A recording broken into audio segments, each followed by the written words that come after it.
아멘. 할렐루야. 아멘. 제가 지금 타고 있는 자동차는 8년째 타고 있습니다. 한 번도 아직까지 고장이 안 났습니다. 기름만 넣고 타는 거예요. 배터리도 아직 한 번도 안 갈았고 어디 고장 난 데가 없어요. 이유는 관리를 잘하기 때문에 그래요. 오일 갈아줄 때 잘 갈아주고 그렇게 하니까 고장 날 일이 없는 거예요. 남들은 벌써 한 7년 되니까 어떤 사람은 배터리를 2번이나 갈은 사람도 있더라고요. 점검하고 체크하는 것이 안전에 굉장히 중요한 일이잖아요. 우리 몸도 역시 마찬가지거든요. 당이 있는 사람은 당이 올라갔는지 안 올라갔는지 자기 스스로가 체크를 해야 돼요. 혈압이 있는 사람은 내가 지금 혈압이 올라갔는지 떨어졌는지 매일 체크를 해야 돼요. 그래야만 그 건강을 지켜나갈 수가 있는 거거든요. 우리 믿는 신앙인은 자기 믿음을 자동차 체크하는 것처럼 자기 건강 체크하는 것처럼 그것보다 훨씬 더 많이 자기 스스로를 체크해야 돼요. 내가 지금 믿음이 떨어지고 있구나. 내가 지금 믿음의 온도가 뜨거워지고 있구나. 내가 시험과 지금 유혹에 넘어가고 있구나. 이거를 분별하고 판단할 수 있어야 돼요. 제가 목회를 오래 하면서 여러 사람들을 접해보고 만나보고 대해봤잖아요. 경험해봤잖아요. 어떤 사람은 제 사무실이나 심지어는 야심한 밤중에 사탁에 찾아와서 목사님, 딴 사람은 몰라도 나는 끝까지 목사님만 따르겠습니다. 예수님의 제자처럼 여제자처럼 끝까지 저는 목사님만 바라보고 가겠습니다. 목사님, 무슨 일이 있어도 딴 사람은 걱정해도 저는 걱정하지 마세요. 라고 스스로가 찾아와서 얘기했던 사람들 가운데 이 자리에는 한 사람도 없습니다. 우리의 믿음이 언제 어떻게 될지 모르거든요. 그렇게 3년 동안 예수님을 직접 눈으로 보고 따라다녔던 베드로마저도 예수님을 부인하고 도마마저도 예수님을 의심했잖아요. 그리고 막상 예수님께서 십자가에 처형을 당하게 되니까 뿔뿔이 전부 다 흩어지고 자기 갈 곳으로 전부 다 떠나버렸습니다. 우리는 성경 속에서 많은 인물들을 접합니다. 다윗이라든지 요셉이라든지 이런 믿음 좋은 사람들을 우리가 만나고 그들의 믿음을 우리가 배울 수가 있고, 반면에 성경 안에서는 혼자 까불다가 신앙을 망치고 자기 스스로의 인생도 망친 사람의 얘기도 있습니다. 그 대표적인 사람이 뭐냐 하면 삼손이라고 하는 사람이 있어요. 혼자 까불다가 망했습니다. 누구보다도 삼손은 큰 은사가 있었고요. 삼손에게는 큰 힘이 있었잖아요. 잘 아시죠, 여러분? 큰 능력을 받았기 때문에 삼손은 어떻게 생각했냐면, 나보다 더 나은 사람이 없구나. 자기가 최고였었습니다. 그러니까 혼자 될 수밖에 없는 거예요. 왜? 내가 최고니까요. 늘 혼자였습니다. 친구가 없었습니다. 하나님께서요, 태초에 천지를 창조하시고 하나님 보시기에 좋았더라 말씀하시면서 하나님이 천지를 창조하시고 하나님 보시기에 좋지 못한 것이 하나가 있었어요. 그게 뭐냐면 아담이 독처하는 것, 혼자 있는 것. 그걸 하나님 보시기에 좋지 않아서 하나님께서는 아담의 배필로 하와를 만들어서 혼자 있지 않고 같이 함께하게 그렇게 만들었습니다. 그래서 가정이라고 하는 것을 하나님께서 이루어 주셨거든요. 우리 인간은 혼자서 살 수 없습니다. 더불어서 살 수밖에 없습니다. 자, 그러면 우리 인간의 모든 고통은 어디에서 오느냐? 혼자 있는 데서 나타나요. 홀로 지내게 되면 병도 많이 와요. 사람을 안 만나요. 그래서 방방방 홀로 폐쇄적인 방 안에 들어가서 혼자 뭐든지 해요. 그러니까 문제가 해결이 되지 않고 사회에 이런 문제가 많이 일어납니다.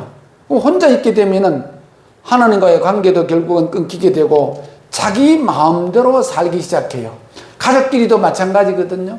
어렸을 때는 부모의 교육을 받아야 되고요. 부모의 교훈을 받아야 되잖아요. 가르침을 받아야 되잖아요. 그래야만 그 인격이라든지 교육이 제대로 형성이 되는데 어렸을 적부터 혼자 자라요. 그러면 아무도 가르쳐주는 사람이 없기 때문에 이런 아이들은 나중에 성인이 되어서도 혼자 그냥 자기 판단대로 막 살아버리는 거예요.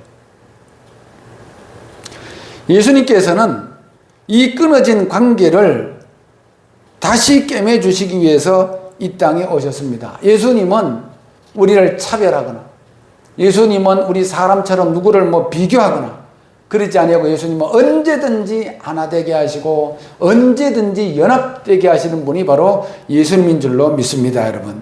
그래서 예수 잘 믿는 믿음 좋은 사람들의 공통적인 특징이 있습니다. 그게 뭐냐면 하나님과의 관계가 좋아요. 첫째. 두 번째, 주의 종과 관계가 좋아요. 세 번째, 자기가 다니는 교회 교우들과 관계가 좋아. 이건 보나마나 뻔한 얘기입니다, 여러분. 그래서 어디든지 가면은 연합하고 어디든지 그 사람에 가면은 친교하고 하나됨이 있습니다. 근데 은사가 있고 능력이 있어도 교회에 다녀도 그 사람은 오면 재미가 없고 그 사람은 오면 문제가 생기고 그러면 아무것도 아니거든요. 그 사람이 오면 스트레스가 생기고 다툼이 생기고 분열이 생기고 그래서 믿음 좋은 사람은 관계가 좋은 사람이다.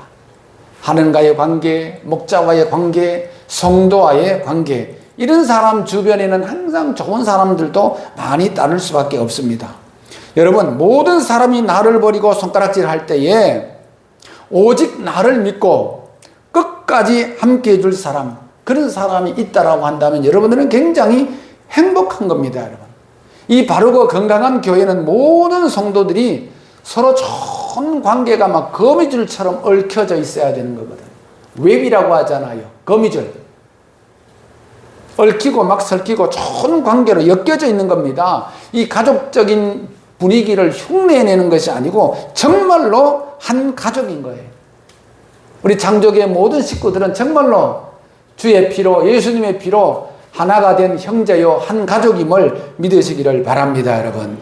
이런 교회가 힘이 있는 교회예요. 그래서 육신적으로는 엄마가 배 아파서 자녀를 낳아서 가정을 이루고 만들지만은 영적으로는 예수님께서 십자가에 못 박혀 죽으심으로 통해서 교회라고 하는 것을 만드셨거든요. 그러면 우리는 어떻게 해야 되느냐? 병든 교회를 만들면 안 되죠. 건강한 교회를 만들어야죠. 그러면 병든 교회는 어떻게 만드느냐? 사람들이 저 사람이 지금 병든 교회를 병들어가게 하고 있구나 라고 하는 것을 인지하거나 감지를 잘 못해요. 늘 말씀드리지만은 동업을 한다든지 물질을 거래한다든지 이성적인 어떤 만남이 있다든지 그러면 그것이 뭐냐면 전부 다 교회가 병들어가는 거거든요. 죄를 공유하게 되는 거거든요. 성령이 역사하는 교회에는 살아계신 주님의 몸이 있고요. 건강한 교회에는 영적인 가족이 있습니다. 사람들은 얘기합니다. 어떤 유명한 목사님, 스타 목사님, 이름이 아주 짠 그런 목사님, 그런 교회의 교인이라는 것이 굉장히 자랑스럽겠죠.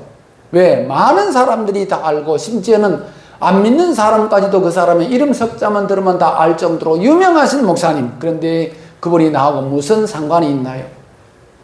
그분이 내가 병들고 아팠을 때 나를 찾아와서 기도해주고 어루만져주고 위로해주고 감싸주는 분인가요? 절대 그렇지 않습니다, 여러분. 정말로 여러분들을 위해서 눈물을 흘리며 기도해주는 그 사람이 참 좋은 분이고 그 사람이 하나님이 여러분들을 위해서 보내신 사람인 줄로 믿으시기를 바랍니다, 여러분. 삼손은요, 하나님으로부터 큰 능력과 은사를 받았지만은 마음의 만족과 기쁨이 없었어요. 관계를 맺을 줄 몰랐기 때문에 그래요. 그래서 늘 혼자다 보니까 그 혼자 있으면 허전하잖아요, 마음이. 그래서 삼손이 어떤 짓을 벌입니까? 여자를 돈으로 사게 돼요. 드릴라라고 하는 여성을 돈으로 사서 그 허기진 마음을 달래요. 사람의 허전하면요, 사람으로 채우는 것은요, 한계가 있습니다, 여러분. 그래서 하나님께서는 육신을 입고 이 땅에 오신 예수님을 우리에게 보내주셨습니다. 아무리 좋은 사람이라 할지라도 세상에 조롱거리가 안 되려면 하면 좋은 신앙의 소유자를 만나서 관계를 좋게 해야 돼요. 그렇지 않으면 나쁜 사람이에요. 나쁜 사람이 아니라 나쁜 사람, 나뿐인 사람. 자기가 제일인 사람, 나뿐인 사람, 나쁜 사람. 늘 옆 사람과 높은 벽을 쌓고 혼자 살아가는 이런 밀실의 사람들. 이런 사람에게 무슨 은혜가 있고, 무슨 능력이 있고, 무슨 건강이 있습니까, 여러분? 그래서 할 일 없이 맨날 놀고 먹는 사람들이 트러블 메이커가 많아요. 문제를 일으켜요. 왜? 쓸데없는 거에 목숨을 걸거든요. 남 말이나 하고 여기저기 다니면서 이간질이나 하고. 여러분, 사생활 프라이버시를 강조해야 된다고 그러잖아요. 노출되는 것이 꺼려지는 사람이 있잖아요. 정말로 떳떳하고 자신 있고 당당한 사람은요, 아무 거리낌이 없는 거예요. 노출돼도 상관없어요. 비밀이 많은 사람, 뭔가 감추는 것이 많은 사람은 곤란해요. 예를 들어서 핸드폰을 한번 생각해 보자고요. 저는 지금까지 평생 살면서 핸드폰 패턴이라는 것이 뭔지를 몰라요. 한 번도 그런 걸 해본 적이 없어. 핸드폰을 뭐 잠궈 놓거나 그렇게 할 일이 있나요? 내가 핸드폰을 잠궈 놨다는 것은 뭔가 비밀이 많다는 거야. 내 아내가 봐서도 안 되고, 내 남편이 봐서도 안 되고, 누가 봐서 안 돼.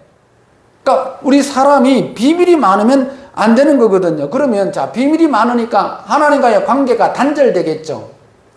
성경의 다윗 같은 임금을 한번 보세요. 임금의 자리예요. 얼마나 비밀이 많겠습니까? 대통령은 얼마나 비밀이 많습니까? 나라의 모든 무한 기밀상을 다 가지고 있습니다. 다윗이 그랬거든요. 그런데 다윗은 찬양을 드릴 때 자기가 막 바지가 흘러내려요. 그런 거 꺼려하지 않았습니다. 그리고 다윗은 간음을 비록 실수로 저질렀을 때도 나단 선지자가 와서 책망했을 때에 다윗은 회개하면서 잘못했다고 하나님 앞에 무릎 꿇고 회개했습니다. 여러분, 비밀이 많은 사람하고는요, 상대하지 마십시오. 핑계를 내서라도 그 사람하고는 도망치는 것이 좋습니다. 우리는요, 모두 다 병자로 있다가 회복된 사람이에요. 영적인 병자로 있다가. 자, 보세요. 내가 병이 나와서 육신의 고통 가운데 질병이 있는데 나왔으면은 아직도 병원에 있는 사람에게 찾아가서 그 사람에게 위로가 되어줘야 되잖아요. 그렇죠? 자식을 잃고 예를 들어서 슬퍼하고 있는 사람이 있다고 한다면은, 나도 똑같이 자식을 잃었다고 한다면 그 사람에 가서 위로가 되어야 되잖아요. 약이 되어줘야 되잖아요. 예수님께서 세상이 주는 그런 위로가, 이 완전히 사람이 주는 위로하고는 예수님의 위로가 다릅니다, 여러분. 사람의 상처, 아픔, 형편, 예수님께서 전부 다 어루만져 주셨거든요. 그래서 교회는 하나님께서 보내주신 온갖 보약들로 가득 차 있는 것이 바로 교회예요. 우리가 오늘 예배 전에 찬양을 드렸잖아요. 예배 중에도 찬양을 드리잖아요. 이 찬양이 얼마나 귀한 보약입니까? 우리가 또한 기도하지 않습니까? 기도하는 거 전부 다 귀한 보약이거든요. 우리 하나님 앞에 특송하잖아요. 특별 찬양하잖아요. 황소 한 마리를 드리는 것보다 훨씬 더 귀한 보약이거든. 오늘 귀한 하나님의 말씀을 우리가 듣습니다. 보약 한 절을 먹는 것보다 훨씬 더 귀한 보약이거든. 교회 와서 헌신하고 봉사합니다. 훨씬 큰 보약이거든요. 여러분들 성도 한 분이 하나님께서 보내신 보약이거든요. 그 보약은 뭐냐? 보약의 값어치를 해야 돼요. 그래서 오늘 설교 제목이 한번 다 같이 읽어보겠습니다. 시작. 당신은 하나님이 보내신 보약입니다. 여러분 한 분 한 분을 하나님께서 보내신 보약인 줄로 믿으시고 보약의 가치를 실현할 수 있기를 주의 이름으로 축복합니다, 여러분. 자, 보약은 먹었을 때 약효가 나타나요. 약효가 나타나지 않으면 뭐죠? 소위 우리가 말할 때 약발이 떨어졌다 그래요. 믿는 사람은 믿었을 때에 능력이 나타나야죠. 믿었을 때 능력이 나타나지 않고 영역이 떨어져. 약발이 그냥 다 떨어지는 거예요. 삼손처럼. 삼손이 하나님께서 주신 귀한 능력이, 그 영역이 다 떨어지게 되니까 아무런 힘이 없어요. 그래서 눈알이 뽑히고 연자맷돌을 매는 아주 불행한 결말을 그렇게 초래하지 않습니까, 여러분? 그래서 우리는 하나님과의 관계를 좋게 해야 되고 교회와의 관계를 좋게 해야 되고, 그래서 하나님의 사랑은 오늘 보면은 세 계명을 준다고 그랬는데, 이 세 계명을 받기까지 구약에서는 율법 10계명을 줬어요. 1계명에서 4계명까지는 하나님과의 관계 사랑, 제5계명에서부터 10계명까지는 사람과 사람과의 관계 사랑, 이거거든요. 여러분, 지식과 정보를 나누어도 감정을 나누지 못하면은 친한 사이가 되지 못하죠. 정보만 교류하는 사이라고 한다면은, 하나님과의 깊은 관계를 맺으면은 자신의 감정을 하나님 앞에 전부 다 내놓습니다. 그래서 성경의 시편 51편 같은 데 보면 다윗이 하나님 앞에 회개하면서 울고불고 무릎 꿇으면서 자신의 감정을 하나님 앞에 전부 다 노출시켜요. 사람 앞에 노출시킬 필요가 없어요. 사람한테는 감추고 하나님 앞에 전부 다 내어놔요.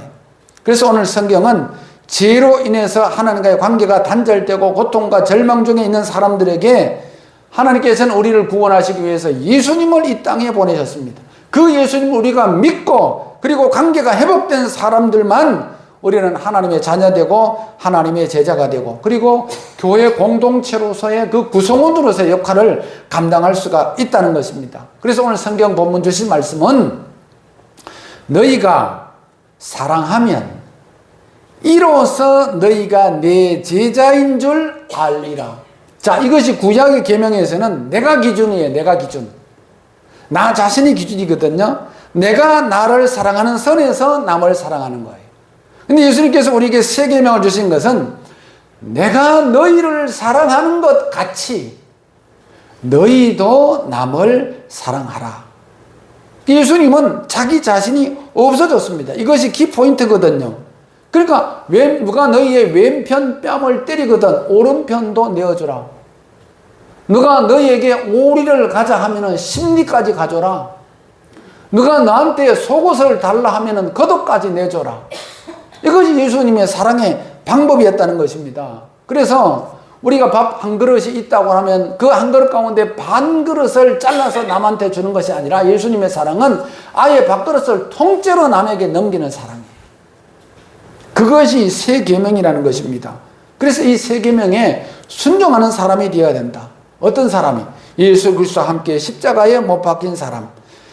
죄인인 나 자신도 예수님과 함께 십자가에 못 박아야 되는 것입니다. 성도라고 하는 것은 자기가 없어지고 부활하신 예수님을 대상으로 끝까지 믿는 것입니다. 그렇기 때문에 우리는 예수님을 사랑할 수밖에 없고 그 예수님의 십자가를 질 수밖에 없는 겁니다. 예수님의 십자가를 지고 갑니다. 십자가를 지고 간다는 것은 사형수잖아요. 사형수는 뭔가요? 죽으러 가는 길이잖아요. 내가 예수님의 십자가를 지고 간다는 것은 하나님, 나는 이제 죽었습니다. 나는 이제 죽으러 갑니다. 그래서 예수님께서 말씀하잖아요. 누구든지 나를 따르고자 원하면 자기를 부인하고 자기 십자가를 지고 나를 좇을 것이니라. 자기 십자가, 사형장으로 가는 그런 마음으로 언제든지 십자가에 매달릴 각오로 살아갈 수 있는 우리 장조 식구들이 되기를 바랍니다. 그 다음에 세 번째는 뭐냐? 시스템, 구조가 바뀌어져야 돼요. 그러니까 나 중심 구조에서 예수님 중심으로 구조가 바뀌어져야 돼요. 구조 변경. 많이 들어보셨죠? 태어날 때부터 우리는 구조가요, 자기 중심이었어요. 예수를 믿는다라고 하는 것은 나 중심에서 너 중심으로 바뀌고요, 다시 그리스도 중심으로 시스템이 개편이 되는 거예요. 우리가 집으로 가정해 보자고요. 집이 있잖아요, 여러분들. 집이 가면은 커튼도 한번 색깔을 바꿔보고, 침대 보도 한번 색깔을 바꿔보고, 소파도 바꿔보고, 싱크대도 바꿔봤어요. 묻습니다. 집이 바뀌어졌나요? 아니죠. 집이 바뀌었다는 것은 뭐냐? 완전히 새 집을 지어야 되는 겁니다. 근본적인 구조가 바뀌어야 된다는 거거든. 우리 뇌구조라고 하는 말을 많이 쓰잖아요. 뇌구조가, 시스템이 완전히 변경이 돼야 되거든요, 여러분. 고린도 교회가 그랬잖아요. 고린도 교회가 왜 분열이 됐습니까, 여러분? 구조가 안 바뀌었어요. 왜? 고린도 교회는 우리가 알다시피 고린도전서 12장, 13장 보면은요, 은사도 많고, 성령을 많이 받았어요. 말씀도 잘 알아요. 성경도 잘 알아요. 열심히 전도도 했어요. 그런데 구조 개편이 없었습니다. 그러니까 시기하고, 분쟁하고, 막 당파가 일어나고, 싸움이 일어나고, 고린도 교회 성도가 100명이면 100명 다 전부 다 주인 노릇 하려고 그래요. 내가 주인이네. 내가 최고네. 그러니까 분열이 일어나고 쪼개져요, 여러분. 그런데 사랑하면은 어떻습니까? 사랑하면은 분열되고 쪼개졌던 것이 전부 다 하나가 되잖아요. 여러분, 사랑하면은 거리가 문제가 되나요? 사랑하면은 물질이 문제가 되나요? 퍼주고 막 다 퍼줘도 아깝지가 않는 거예요. 왜? 사랑이 있기 때문에 그런 거거든요. 그래서 사랑하는 사람은 시간을 내요. 사랑하는 사람은 뭐냐? 물질을 내요. 근데 물질을 안 내고 시간을 안 내고 나는 사랑해요. 하나님 사랑해요. 사랑해요. 아무리 외쳐봤자 그거는 사랑하지 않아요. 부모가 자식한테 아들한테 난 널 사랑한다 하면서 학비도 안 되죠. 학원비도 안 줘. 용돈도 안 줘. 그거는 사랑하는 것이 아니죠. 사랑하면은 시간을 낼 수밖에 없습니다, 여러분. 여러분, 사랑에 빠져야 됩니다. 우리는 우선순위를 어디에 두느냐에 따라서 달려 있거든요. 사랑에 빠져야 됩니다. 교회와의 사랑에 빠지고, 목사님과 사랑에 빠지고, 성도와의 사랑에 빠지고, 여러분, 하나님과의 사랑에 빠질 수 있기를 주의 이름으로 축복합니다. 그럼 나는 시간이 없는데요? 바빠 죽겠는데요? 그런 사람 뭐냐? 시기라든지 정욕이라든지 이기심이 아직도 해결되지 않았기 때문에 그래요. 이런 사람은 자기가 죽어야만 자신한테 쏟았던 시간을 다른 사람한테 사용할 수가 있는 것입니다. 나의 이 구조가 전부 다 변경돼야 돼요. 그래야만 새 집을 지을 수 있고 새 집을 만들 수가 있는 거거든요. 교회 공동체는 예수님의 이름으로 하나 되는 것이잖아요. 여기에 다른 것이 들어올 수 없거든요.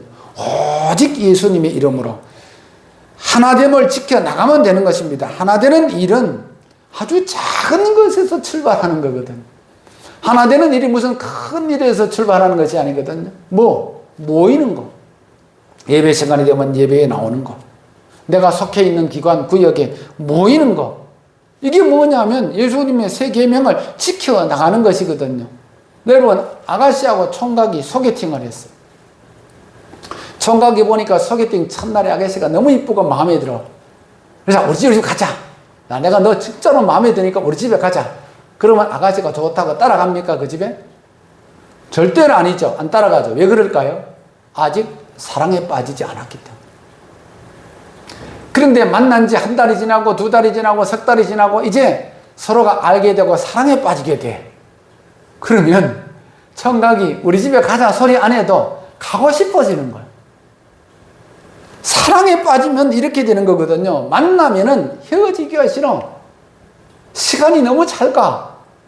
헤어지기가 싫은 거예요. 그래서 밤 11시, 12시, 새벽 1시, 2시까지 얘기하고 또 하고 하나님과 사랑에 빠지면요. 말씀이 들어도 또 듣고 싶고 또 듣고 싶고. 이게 하나님과의 사랑에 빠지는 겁니다, 여러분. 여러분, 하나님과의 사랑에 빠지시기를 바랍니다. 신앙생활 하면서 때로는 어떤 부담으로 여겨진다라고 하면 여러분 그걸 물리치세요. 부담이라고 하는 것은 좋은 것입니다. 거룩한 부담이 우리는 전부 다 있어야 됩니다. 예배에 부담이 있어야 되고요. 사랑하는 부담이 있어야 돼요. 헌신하는 부담이 있어야 되거든요, 여러분. 근데 사탄은요, 이 사랑이라고 하는 무기를 사용할 수가 없어요. 이거는 하나님의 선택된 자만이 사랑이라고 하는 이 무기를 사용할 수 있어요. 사탄이 사랑이라는 무기를 사용할 수 있나요? 사탄은 오직 미움과 다툼과 시움과 분열과 이간질과 이런 거거든. 질투 이런 것들이거든요, 여러분. 사탄은요, 이 사랑을 사용하는 방법을 몰라요. 우리는요, 이 사랑을 사용할 수 있는 방법 매뉴얼을 성경을 통해서 하나님께서 우리에게 가르쳐 주셨거든요. 하나님 사랑, 예수님 사랑, 그리스도 사랑, 교회 사랑 이렇게 간직하시고 하나님 앞에 푹 사랑에 빠지셔서 여러분들의 삶이 윤택하고 행복하시기를 예수님의 이름으로 축복합니다.